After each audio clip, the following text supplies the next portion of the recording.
هم نمای آقای رفیعی چند پیش تموم شده.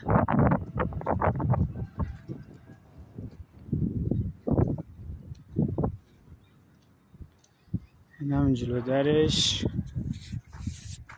تازه تموم شده. دوستان لطفاً نظراتتون رو زیر بنویسید. به به حسن هم آقای رفیعی. سلام باجا چطوری؟ قربونت. به به باجا عجب مهارت داری. باجا از خدا چی میخوای دیگه؟